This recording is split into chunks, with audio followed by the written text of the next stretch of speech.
What did Saturday teach you about this team going forward? This team still has some fight, still has some life. We obviously the score didn't indicate that it was that competitive, but if you watch the game, we're down 5 at the last media of the first half with the ball coming out of timeout and go into halftime down 11. The 8-minute media of the second half, we're down 8 with the ball coming out making 3, and then at the 4-minute media, we're down 13. So this shows our margin for error is really thin. Things can turn really quickly for us, and we got to try to avoid big droughts in scoring or getting stops because we can't really make up for it a lot of times. But to these kids' credit, they continue to work hard, continue to believe in one another, and they continue to fight for what they believe is the right way to play basketball. How do you think some of the younger guys like Isaac and you are handling kind of having to play more minutes, having bigger responsibilities? They've started most of the games this year. Ice has played quite a bit all year. Yor probably would have played more had not been for foul trouble in some of the other games. So I think youth is out of the window. At this point, they're pretty seasoned. They've played a lot. They've experienced a lot. And now it's just a matter of continuing to get better and to now start producing on a consistent basis. Yor had only 1 foul in that Iowa State game. Do you see him kind of being able to keep out the foul trouble? Yeah, part of it is we played differently. We probably play more zone in that game than we have in any of the other 50-some-odd games so far. It's something that's necessary right now. To try to protect him. We need him on the court as much as possible, but we can't necessarily pressure him around as much as we can when we have more bodies. So just out of necessity, we're playing a little bit more protective defense and aggressive defense. And that certainly has helped them. What has the practice adjustment been like coming into that game? Today's really the first day to kind of know. Last week was just, I'm glad it's this week. That way. I woke up yesterday feeling pretty good that a new week had come and I survived, right? And today's will be the first day. That stuff's over. This is the team we've got. We'll have a couple guys from last week's tryout that'll start to help us. Very, very basic stuff. Kind of a semi-practice squad. Help us prepare, give us a look of what we'll see in the games as much as they can. We certainly don't expect it at this point to go any further than that, but we'll see. How many of those guys did you end up inviting to practice? I think there's 5 or 6. I don't know the exact number. I'll check here in a little bit when I meet with them. But there's a lot of things that go into it. We got to make sure that eligibility-wise, everything checks out. Health-wise, everything checks out. Their class schedule. They didn't plan to be on the team, right, or to be practicing. And so those things we'll see. We'll see how it goes. But I think 5 or 6 of them will call and ask to see if their schedule works, if they can be able to practice. You said that it's pretty much going to be strictly practice squad, but since those guys are here helping the team out, are you going to allow them to dress out for games and just sit on the bench? I don't know if I've thought that far yet, to be perfectly honest, Zach. I'm just day to day, man, trying to, at this point, make sure our guys that have been here and have gone through kind of the depletion of our roster in a lot of ways, still feel good about the way we're preparing them for games. And so, if there's a kid that comes out here and I think over a few practices he can help us, I'm not opposed to it. I just don't see that scenario right now. Did it surprise you at all what you got with that tryout? Or yeah, I was floored. We practiced back here at I can't remember exactly what time, and the tryout was set to start at 6. So I went in just to kind of decompress from practice, and I heard kind of a ruckus. I didn't really there was about 50 people show up here, and we didn't announce it until about 10 a.m. that morning. So, and it wasn't like you could just show up and do it. You had to kind of go through a process to even have the opportunity. So it shows me that people love Oklahoma State basketball. Now, obviously, some kids feel like, hey, I should have been out there all along. But that you can get that many people to go through that many things to even have a chance to be a part of your practice. And I was up front with them about what to expect. Just shows that this program still has a lot of respectability, and it's the reason we still feel confident that we can build it to be a champion. Was the quality of players about what you expected, or did some guy surprise you there? I mean, I don't know if I had an expectation. I mean, I certainly wasn't expecting Leon Bodeaux to show up, right? It'd been nice if Shaq was in there, but he wasn't.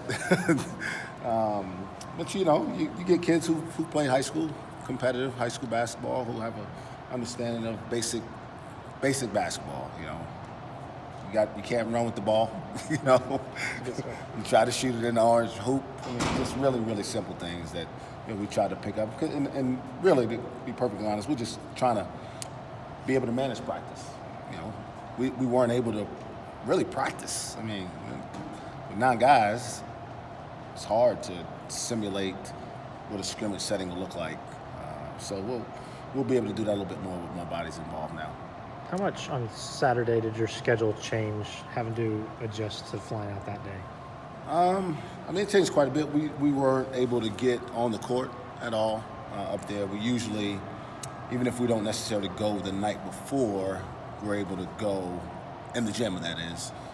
We're able to get in the gym the day of the game and at least get familiar with the arena, whatever those things are.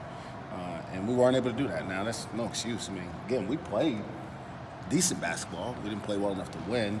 But that happens. You know, you play one sport, you travel, and weather sometimes comes into play. But it definitely affected our schedule. But these kids are resilient. I don't think it affected their play at all. How did the numbers affect your management of the game? You know, I don't know if I felt I didn't really know how to think about it. Never was in a situation where this is all you have, right? I may have only played that many guys. And what you figure out is, you know, guys are capable of doing more than you think. Again, I wish Yor had been out of foul trouble more often early in the year. And this is probably what I would have been expecting him to be playing this time of year anyway. But really, when you think about it, it's just a matter of if you do get in foul trouble, just you don't have many options. And so, you know, but it's the reason we talk to our walk-ons about always being prepared. When I met with Luke Major this summer about being a walk-on, I told him, hey, we're going to coach you just like we coach Cam and Thomas and Lindy. We're going to prepare you the same because you don't expect this to be the reason, but you never know when your opportunity comes. And you know, credit to him, credit to our staff for making sure he was ready in that moment. He came in and he had our best plus minus of the day.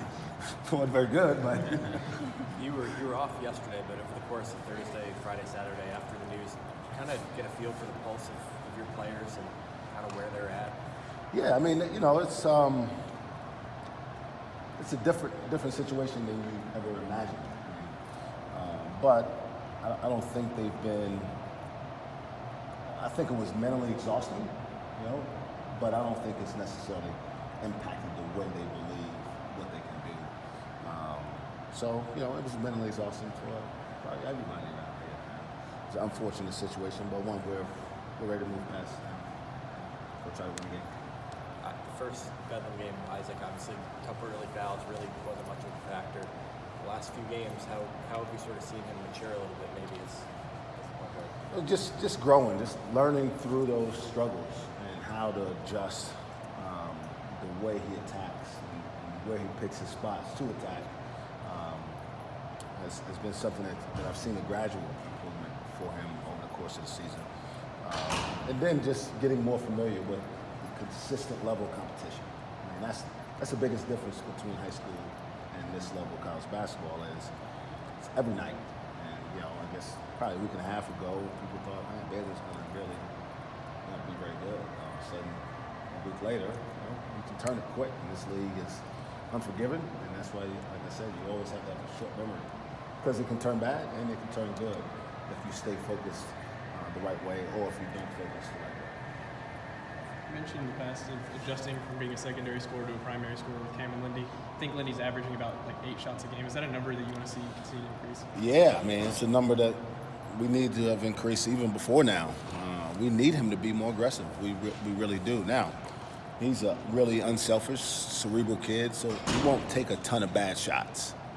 He'll pass up what he thinks are good shots for maybe what he thinks could be a better one for a teammate when, you know, quite honestly, we need him to take even sometimes some difficult shots because that's our best chance to score with him making a play. So I need him to be a little bit more selfish with the ball and picking his spots to try to be more aggressive scoring. What does that process look like from a coaching standpoint to get him to feel that way? Again, just continue to preach that message to him. You know, he's a kid that just plays the game the right way. If he sees a teammate open, he's just going to pass it to him. He believes in his teammates. But what I got to preach to him is that's not necessarily what's best for our team.